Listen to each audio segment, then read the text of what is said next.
Assalamualaikum warahmatullahi wabarakatuh. Kita bertemu pada sesi praktikum, di mana praktikum kali ini kita akan membahas tentang algoritma studi kasus algoritma naik Bayes.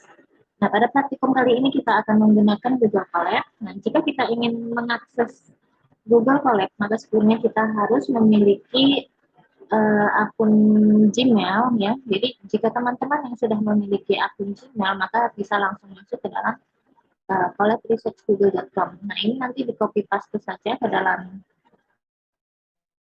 browsernya ya. Nanti juga sudah akan muncul halaman seperti ini. Nah, ini nanti teman-teman tinggal langsung pilih new notebook saja. Selanjutnya, jika teman-teman ingin langsung ke lembar kerja yang sudah ada studi kasus tentang algoritma naik Bayes-nya, teman-teman bisa langsung masuk ke halaman ini saja, tinggal di copy dan paste ke halaman browser. Kemudian pada praktikum ini, dataset yang digunakan adalah social network text.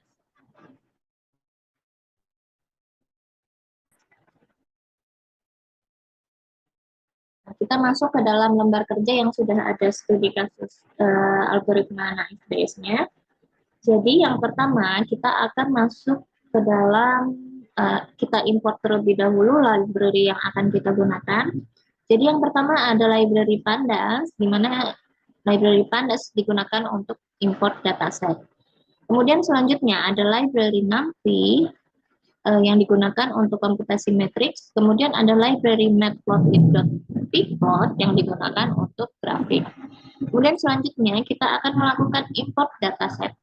Di mana jika import dataset maka akan melakukan pembacaan terhadap dataset.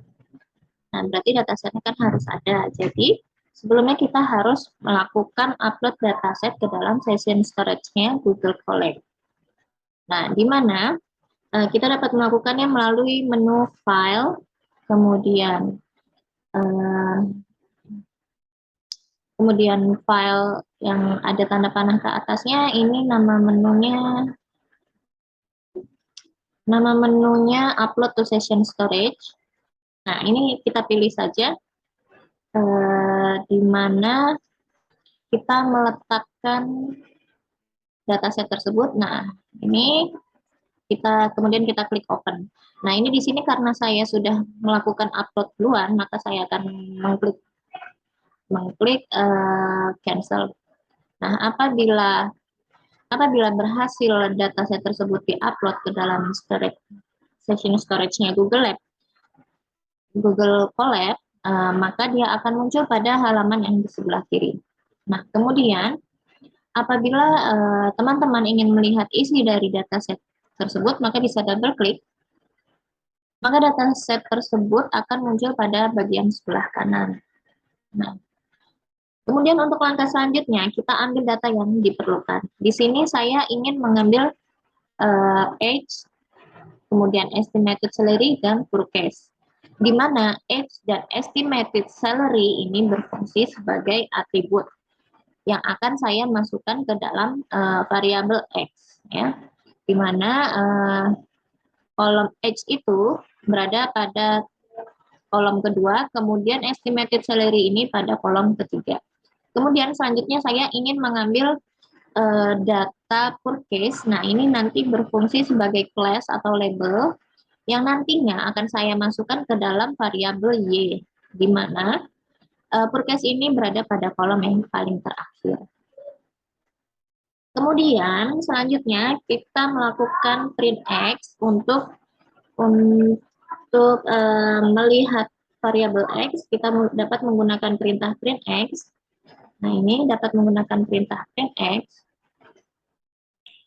di mana X ini adalah atribut ya. Atributnya itu ada age, yang sebelah kiri ini age, dan yang sebelah kanan adalah estimated salary. Kemudian jika kita ingin melihat variabel Y, kita dapat menggunakan perintah print Y, di mana Y itu adalah class atau label. Kemudian selanjutnya kita pisahkan training test dan testing test karena ada sebanyak 400 data. Ya, 400 data ini. Jadi maka sebanyak 25% kita gunakan untuk testing test dan 75% kita gunakan untuk training test. Jadi kita gunakan model selection dari sklearn, kemudian kita import fungsi train test split, kemudian kita pisahkan dan buat variabel baru xtrain, xtest, ytrain, dan ytest. Yang mana nanti variabel-variabel tersebut dipanggil menggunakan fungsi train test split, kemudian yang di split variabel x dan y, kemudian test size-nya dibuat 0,25 atau 25% atau seperempatnya untuk testing. Kemudian 3/4-nya untuk data training. Kemudian random step-nya kita tentukan sebesar 0. Kita coba untuk tes print, xtrain kurang lebih datanya ada 300 ya. Ini kurang lebih datanya ada 300. Karena kita ambil test size-nya sebesar 25%. Nah, berarti yang 75%-nya untuk data training. Ya, maka yang muncul adalah sebesar sebanyak 300. Kemudian selanjutnya kita print xtest, berarti kurang lebih ada 100 karena kita ambilnya sebesar 25%. Kemudian selanjutnya print ytrain, ini karena sinyalnya kurang bagus. Oh ya, ini keluar sebanyak 300, kemudian kita lakukan print ytest, ini datanya muncul sebanyak 100 karena 25% dari jumlah semua datanya ada 400. Nah, ini karena dari 44 ke 39.000, maka jaraknya terlalu jauh, jadi sehingga kita akan membutuhkan penskalaan. Jadi kita buat standar scaler untuk standar scaler ya untuk train x dan untuk xtrain dan xtest-nya. Kalau untuk ytrain-nya sudah 0 dan 1 karena jaraknya dekat, jadi tidak perlu diskala lagi. Karena itu kita ambil dari scikit-learn, kita ambil dari preprocessing-nya, kita import standard scaler, kemudian kita masukkan fungsi standard scaler-nya ke dalam variabel sc. Kemudian xtrain-nya kita fit transformkan, yang di fit transformkan adalah xtrain sebelumnya, kemudian xtest kita juga artinya akan timpa sc transformnya dari xtest-nya.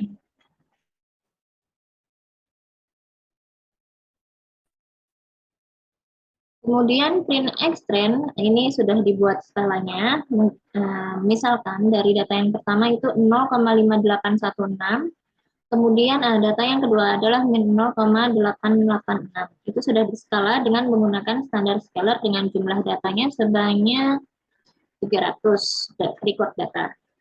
Nah, selanjutnya kita juga akan melakukan pemanggilan terhadap variabel xtest. Di sini ternyata juga sudah diskalakan dengan jumlahnya 100 record data.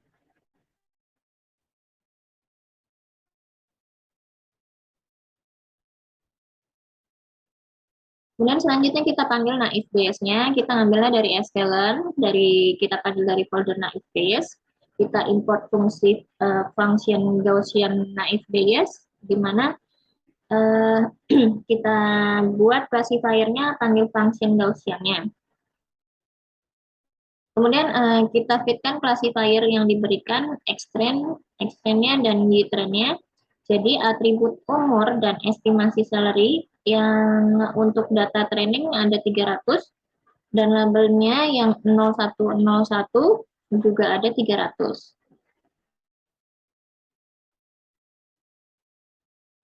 Sekarang kita melakukan prediksi labelnya. Ya, ini labelnya itu tadi kan Y ya. Labelnya itu Y. Jadi yaitu menggunakan Y prediksi ya, karena kita melakukan prediksi terhadap Y atau labelnya, maka kita menggunakan Y predict, Y pred, di mana classifiernya itu ada xtrain dan ytrain. Kemudian untuk trainingnya itu ada classifier, fit, xtrend, dan ytrend. Nah, ini digunakan untuk mengenerate data latih atau untuk pembelajarannya. Kemudian yang untuk testing adalah y-predictnya. Y-prediksinya ini digunakan untuk memprediksi labelnya, ya, untuk memprediksi labelnya yang diprediksi dari data trainingnya X-test.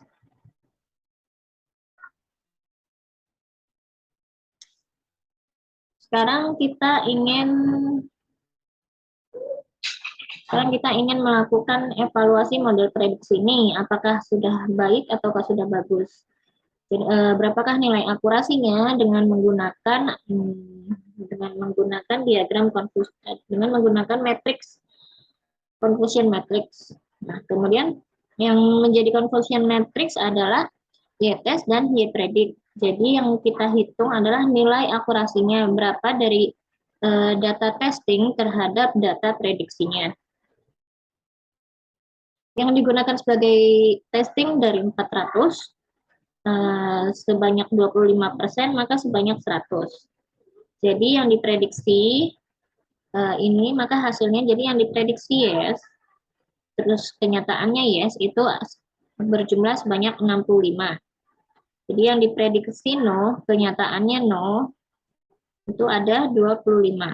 Jadi, maka cara menghitung nilai akurasinya adalah 65 ditambah 25 dibagi jumlah keseluruhan data data testingnya sebanyak 100. Jadi 65 ditambah 25, 90 dibagi 100, maka akan menghasilkan nilai 0,9. Oleh karena itu, maka hasil nilai akurasinya adalah sebesar 90%, maka model ini dapat dikatakan sudah baik atau sudah bagus. Nanti untuk selanjutnya, untuk melakukan evaluasi, kita akan membahas lanjut tentang evaluasi di pertemuan selanjutnya. Nah, selanjutnya kita ingin melihat persebaran data dari klasifikasi naïve Bayes. Yang kita sebarkan adalah data dari X-trend dan Y-trend. Ya, X-trend dan Y-trend. X-trend itu adalah umur, sedangkan gaji, mohon maaf ya, X-trend itu umur dan gaji. Jadi yang kita sebarkan umur dan gaji. Umur itu dari kolom ke 0,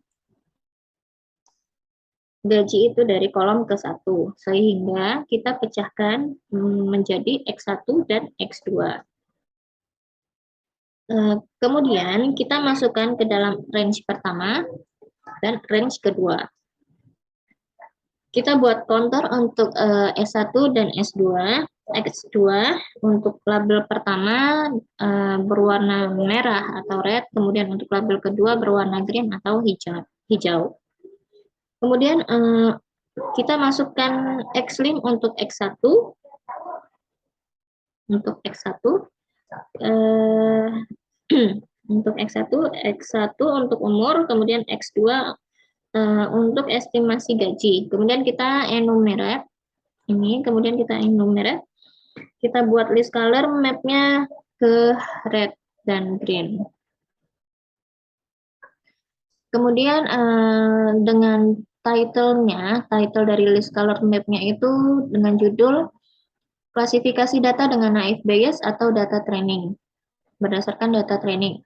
Kemudian untuk label X-nya, label sumbu X-nya itu, label sumbu X-nya ini itu diberi nama dengan umur. Kemudian untuk sumbu Y-nya kita beri nama estimasi gaji. Nah, kemudian PLT legend ini untuk menampilkan legendnya atau keterangan dari grafiknya. Kemudian PLT show ini adalah untuk menampilkan grafiknya.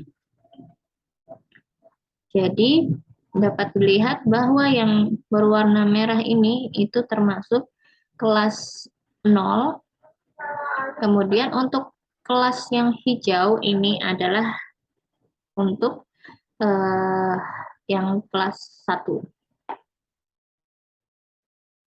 Ini adalah merupakan contoh kasus dari algoritma naive Bayes. Oleh karena itu, pertemuan kita berakhir di sini. Jadi pertemuan ini saya tutup dengan alhamdulillah dan wassalamualaikum warahmatullahi wabarakatuh.